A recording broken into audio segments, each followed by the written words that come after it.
Hello, everyone, and thank you for joining this session. My name is Jihyun Byun, the director of the Asia Pacific Disaster Resilience Center. It's a great honor to be here with you, Red Cross and Red Crescent staff and volunteers from around the world. Before we begin, I'd like to share a few quick reminders. To ensure everything runs smoothly, we ask for your cooperation. First, please rename yourself. Use your full name plus your organization. Please keep your microphone muted throughout the session. We kindly ask that keep your video on unless you have low connectivity. In that case, feel free to switch it off. If you have any questions to the speaker, the best way is to use the chat. Alternatively, you can use the raise hand feature. The moderator will invite you to unmute. If you have any technical issues, please send a message in the chat. One of our administrators will help you. Now, just a quick note on confidentiality statement and data protection. This session will be recorded. Please do not take screenshots of photos of the screen or of other participants without their permission. Lastly, if you wish to use the AI-generated captions or translation features, please follow the steps shown on the slide. I will give you 10 seconds to turn on the AI-generated captions and translation. 10, 9, 8, 7, 6, 5, 4, 3, 2, 1. Okay, let's now begin the session. Today, I'm very pleased to share the outcomes of a recent study conducted by APDRC. Today's presentation, including the Q&A session, will be completed within 50 minutes. If you have any questions, please feel free to leave them in the chat, and I will respond after the presentation. Today, I'm going to share key findings and lessons from our recent research project titled Developing Strategies for Future Climate Change Scenarios Through Research, Lessons from the Korean Red Cross. This research was conducted by the Korean Disaster Prevention Association and was carried out over 4 months last year. It focused on developing strategic approaches based on future climate change scenarios. This research was a new attempt to apply scenario-based climate change scenarios to the sustainable development strategies of the Korean Red Cross's humanitarian activities. I hope our journey can resonate with yours and spark some shared reflections. Let me briefly introduce the APDRC for those who may be unfamiliar with us. APDRC was established in 2016 as a joint initiative between the Korean Red Cross and the International Federation of Red Cross and Red Crescent Societies. Our mission is to support 38 national societies and local community across the Asia-Pacific region in strengthening disaster resilience by improving their ability to prepare for, respond to, and recover from disasters more effectively. And today, I'd like to share with you how we are planning for that future together. Let me briefly walk you through what I will be covering today. First, I will explain why we started this research and what motivated us.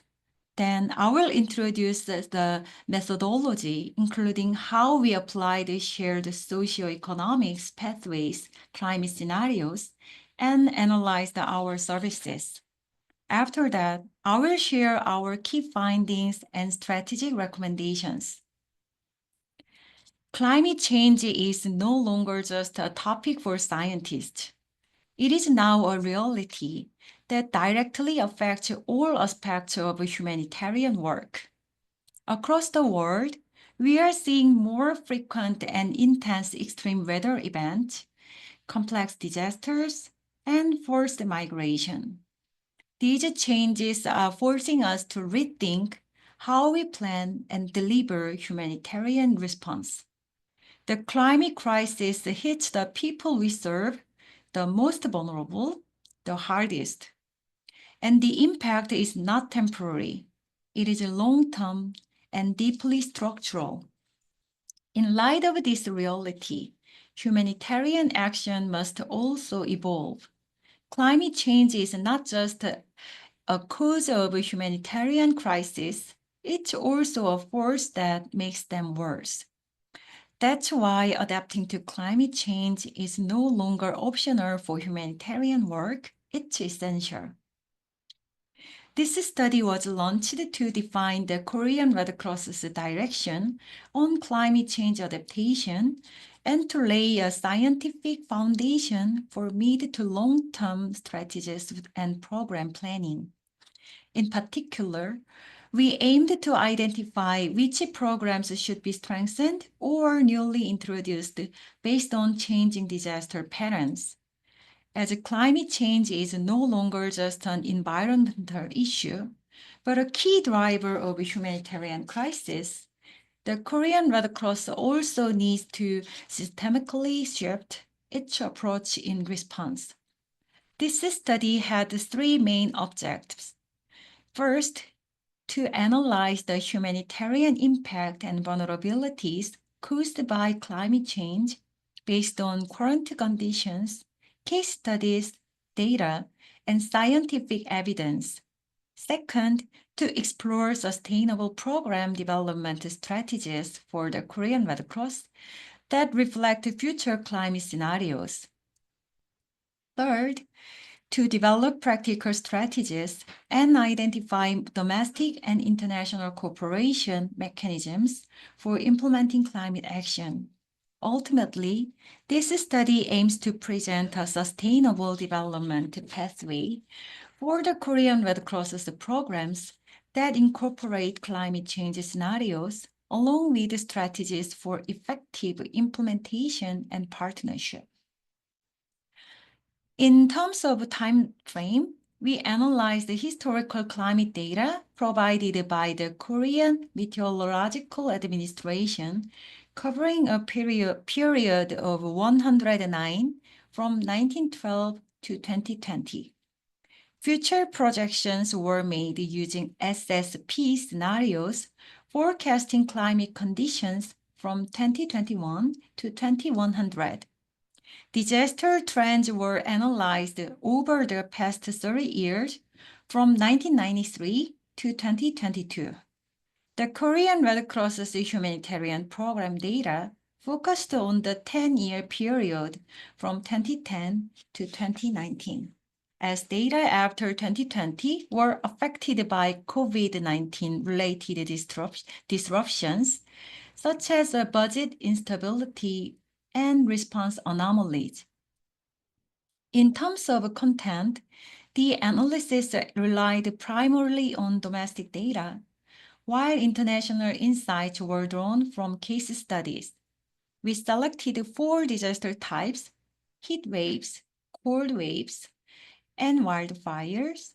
Oh, yes, I missed one thing, and flooding, and used the SSP scenarios to assess their future impact. For each disaster, we compared the current conditions with the future projections and scientifically assessed how these changes could affect humanitarian needs and response. Climate change scenarios have evolved from RCPs. RCP is the representative concentration pathways to SSPs. SSP is shared socioeconomic pathways. While RCPs focused mainly on greenhouse gas concentration, SSP integrate socioeconomic variables as well. In this study, we primarily used SSPs, while also referencing previous RCP-based analysis of disaster impact.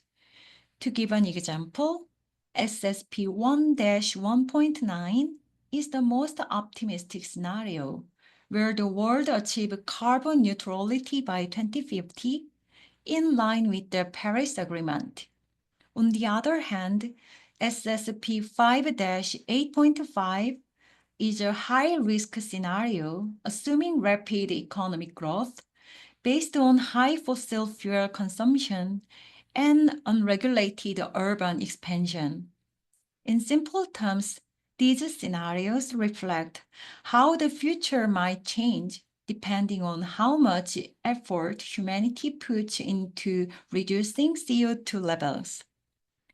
They serve as critical benchmarks for estimating the likelihood and severity of future climate-related disasters. According to projections under the 4 SSP scenarios, temperature and precipitation levels in Korea are expected to rise significantly by the late 21st century. In the early part of the century, the differences among scenarios are relatively minor, but by the mid and late century period, the gaps between scenarios become much more pronounced. This highlights the need for long-term planning that considers a range of possible futures. Interestingly, the number of rainy days is projected to decrease, which suggests that rainfall will occur in heavier, more concentrated events. In short, both the frequency and intensity of extreme weather are expected to rise, which means the risk of climate-related disasters will likely increase as well. Under SSP 5-8.5, the number of heat wave days could reach up to 8 per year by the late 21st century, nearly 9 times more than today. In contrast, the number of cold wave days is expected to drop significantly, yet it still poses a serious risk for vulnerable populations. For heavy rains, the maximum daily rainfall could increase by 20% to 37%, depending on the scenario. These figures make it clear that our current response strategies may no longer be enough. In this study, we used the 4 standard SSP scenarios provided by the Korea Meteorological Administration and the National Institute of Environmental Research. These scenarios were applied to project future climate trends and assess the disaster-related impact. The analysis period covered the entire 21st century from 2021 to 2100, which we divided into early, mid, and late periods to examine long-term trends. As for disaster types linked to climate change, we selected 4 based on Korea's disaster profile, data availability, and relevance to the humanitarian sector. These are heat waves, cold waves, heavy rain, mainly flooding, and wildfires. Historically, Korea's major disasters have been dominated by typhoons and floods, but recent trends show an increase in climate-related events such as heat waves, cold spells, and wildfires. Definitions and criteria for each disaster type are provided in the table for reference.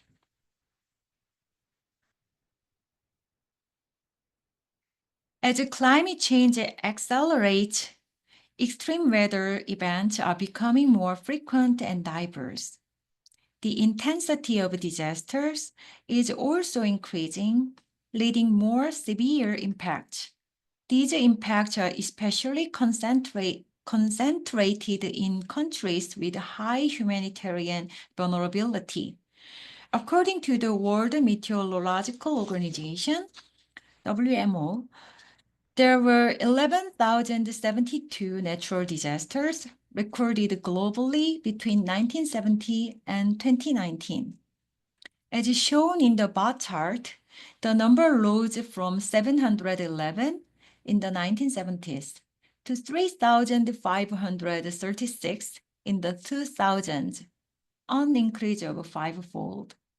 In Korea, the number of typhoons, heavy rain, and snowstorms also rose from an average of 6 cases per year to nearly 20 over the past decade. This marks a 3.2-fold increase. While deaths from natural disasters, excluding heat waves, have declined overall, wildfire-related economic damage has shown a rise trend since the 2010s.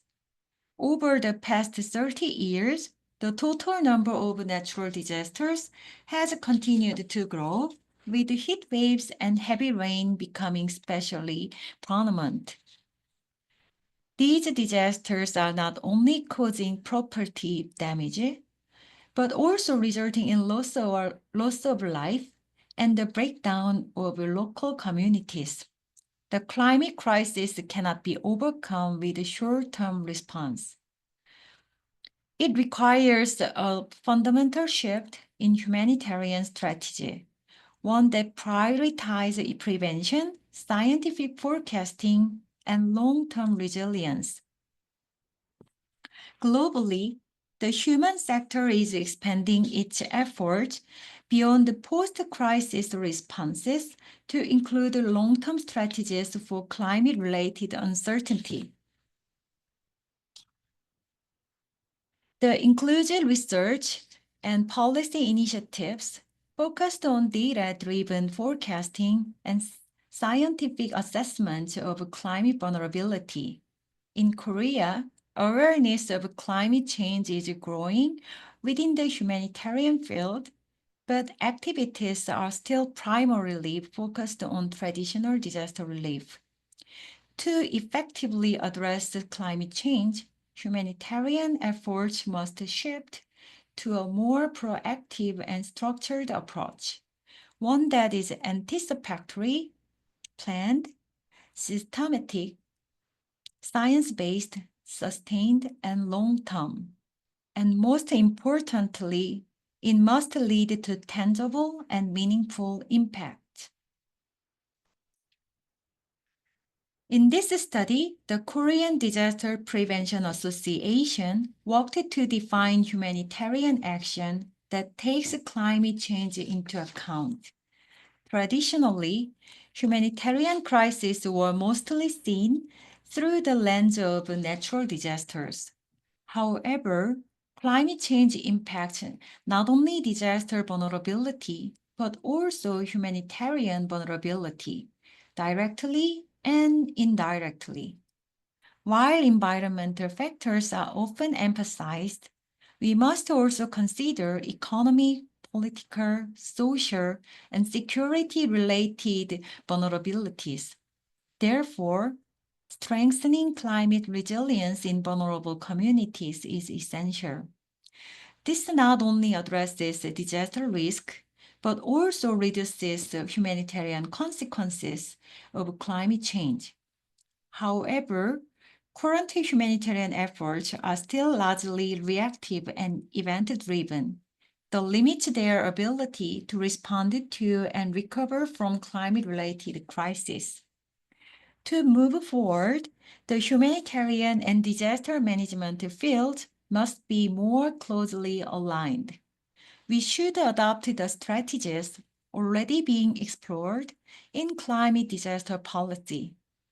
Climate change is both a cause and the amplifier of humanitarian and disaster vulnerabilities.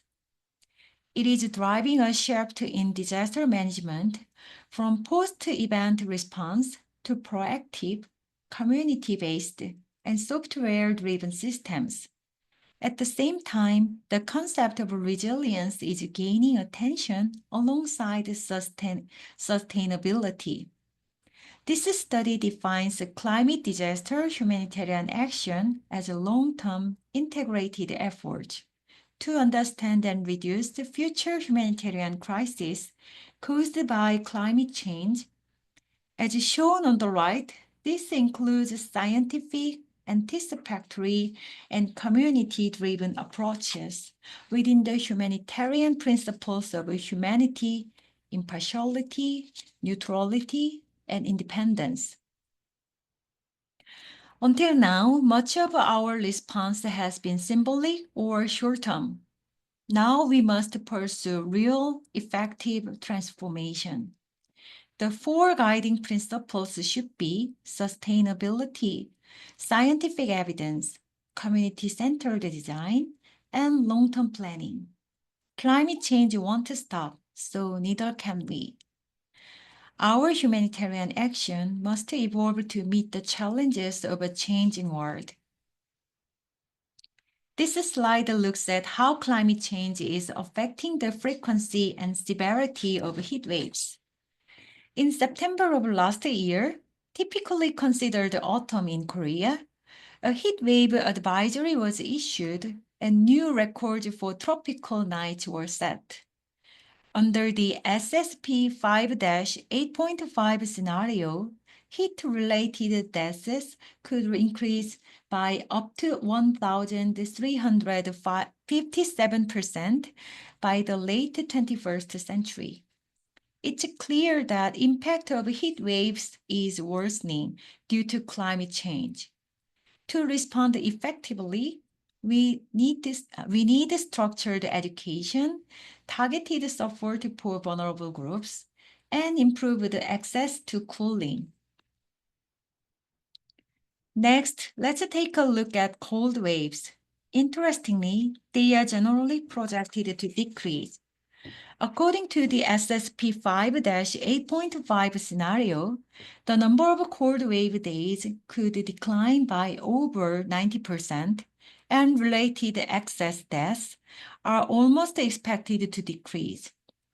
However, the important to note that cold waves won't disappear entirely.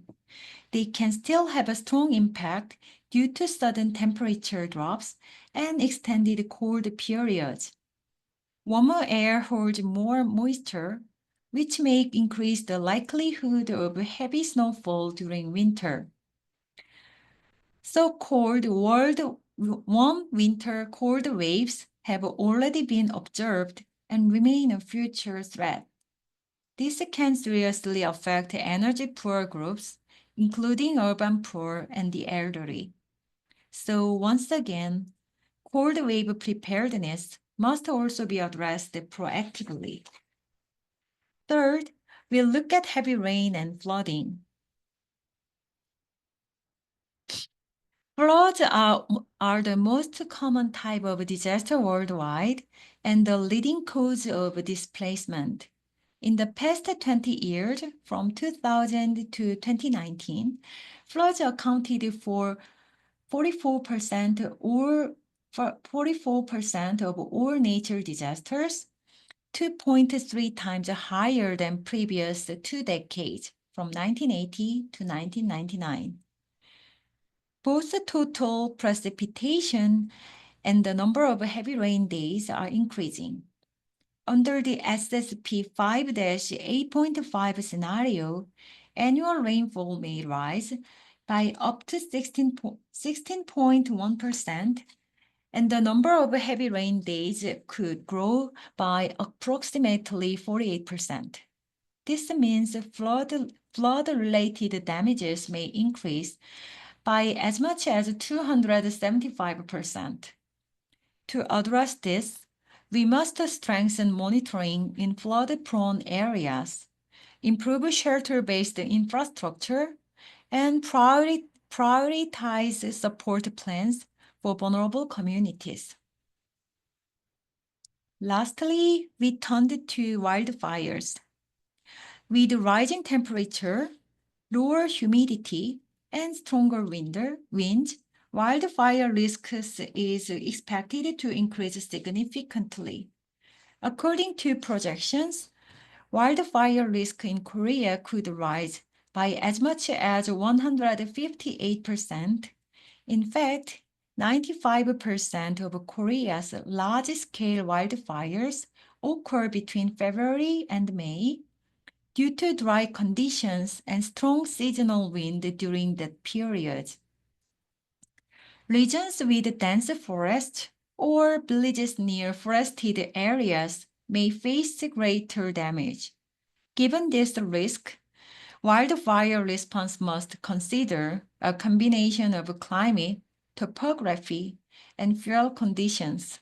We need early warning systems focused on high-risk areas, along with local governance-based monitoring and response protocols. Now, let's take a closer look at the Korean Red Cross's recent disaster-related activities. The Korean Red Cross is a legal disaster management agency and an emergency support organization under national laws. Currently, Korean Red Cross has 46 offices, including branches, about 4,000 staff, and around 230,000 volunteers. Its work is generally divided into three categories: headquarters and branch operations, medical services, and blood services. Disaster relief, both domestic and international, is handled mainly through headquarters and branch programs. Among these, disaster relief is considered the most sensitive to climate change, and this research focused on analyzing that area in particular. Currently, the disaster response system focuses on material support, temporary psychosocial support, emergency medical services, and relief personnel training. While this structure has worked well for traditional natural disasters, it has limitations when applied to climate-related disasters.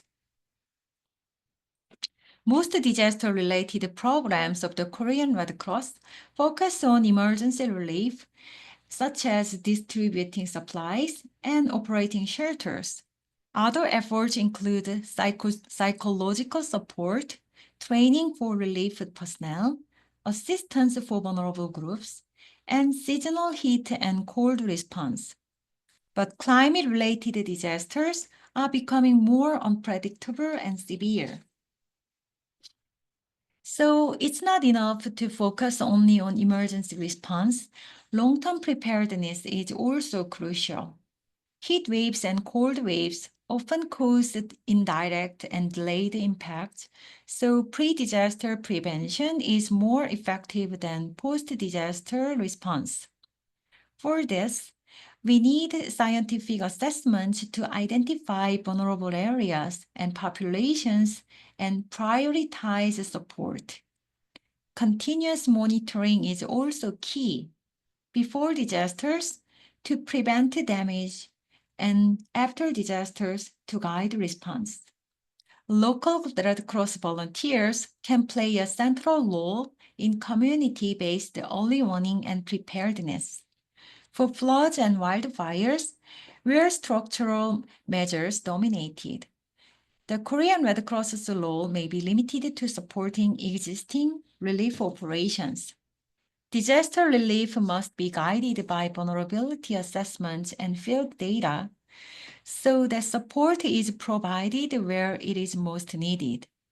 Recovery efforts should empower communities and support long-term resilience. Ultimately, beyond individual disaster types, the Korean Red Cross must build the system-wide foundation for climate disaster humanitarian action. This includes building data systems, platforms, research, strategies, and technical tools for real climate action. To develop strategic approaches to climate action, we conducted a SWOT analysis for the Korean Red Cross. The strengths, weaknesses, opportunities, and threats are summarized in the table on this slide. The ESSO strategy focuses on using internal strengths to maximize external opportunities. For example, as Korea's leading humanitarian and disaster relief agency, the Korean Red Cross can play a leading role in integrating climate resilience into its programs, especially in supporting vulnerable communities at the local level.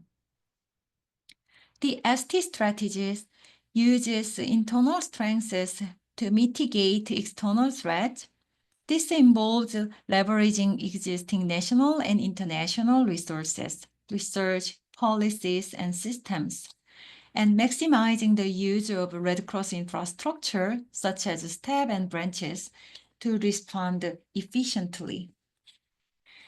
The WO strategy focuses on addressing internal weaknesses by capitalizing on external opportunities.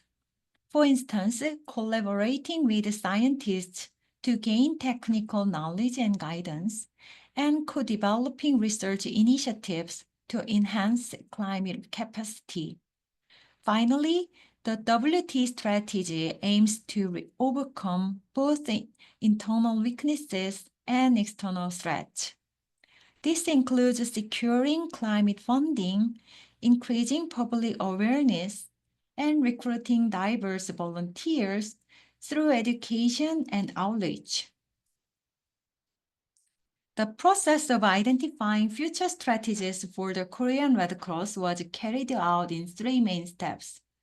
First, we used the previously identified categories under climate disaster humanitarian action to draft a list of potential program areas. Second, we assessed these proposed program areas based on the expected humanitarian risks of each disasters and the Red Cross's capacity and strategic direction for future climate response. Finally, we identified a short list of programs that are both relevant and feasible within the Korean Red Cross's current operation. Based on the previous analysis, we developed a draft list of programs categorized under climate disaster humanitarian action. The program was broadly divided into two types: pre-disaster research and system building, and disaster response activities. In addition, each program is categorized as either first, those that already exist or are feasible based on current infrastructure and partnerships. Second, newly proposed initiatives.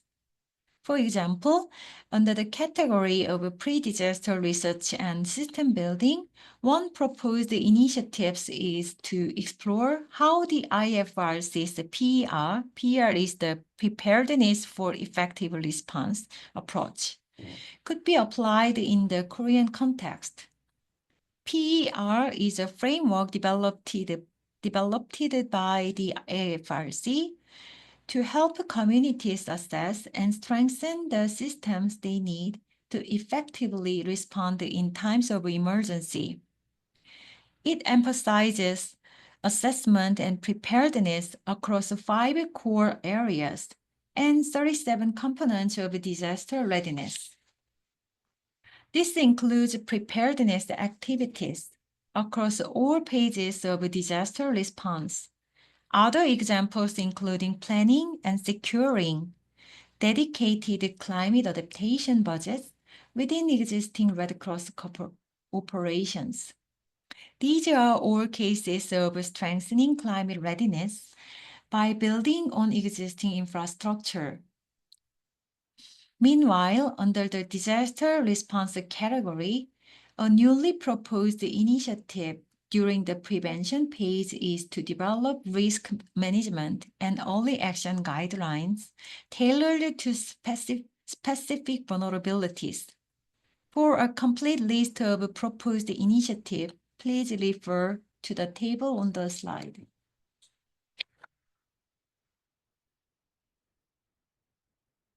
To move beyond the short-term disaster response, the Korean Red Cross needs to establish effective partnership goals that support long-term sustainable development and climate change adaptation.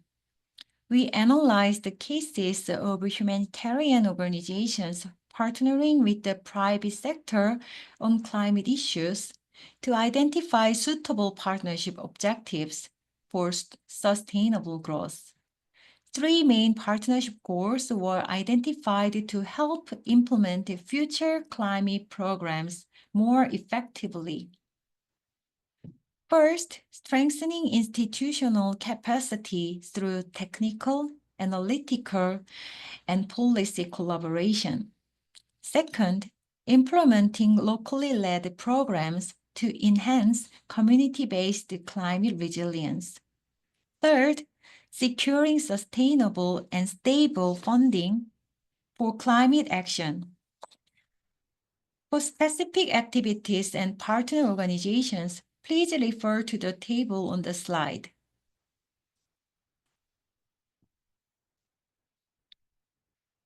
None of these strategies can be achieved alone. Strong partnership with governments, the private sector, and humanitarian actors, both domestic and international, are essential. Governments can provide policy, regulatory support, financial assistance, links to public funding, and help raise public awareness. Private companies can help mobilize stable funding and providing technical and infrastructure support. Humanitarian organizations can strengthen Red Cross capacity, share data, and implement joint projects. Together, these partnerships will reinforce the Korean Red Cross's climate response system. The key message I wanted to share with you today is this: climate change requires us to fundamentally rethink how we approach humanitarian action. It is a new era challenge that demands new systems and standards.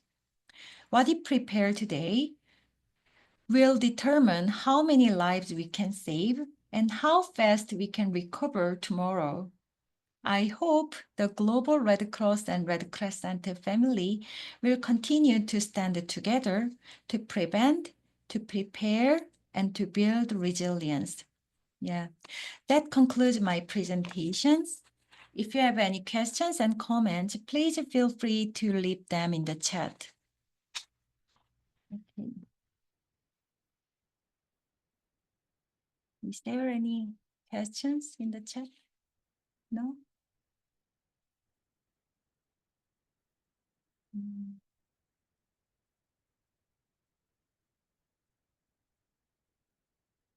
Majuma, could you share the link for the event feedback? Yes, sure, I can do that. Thank you.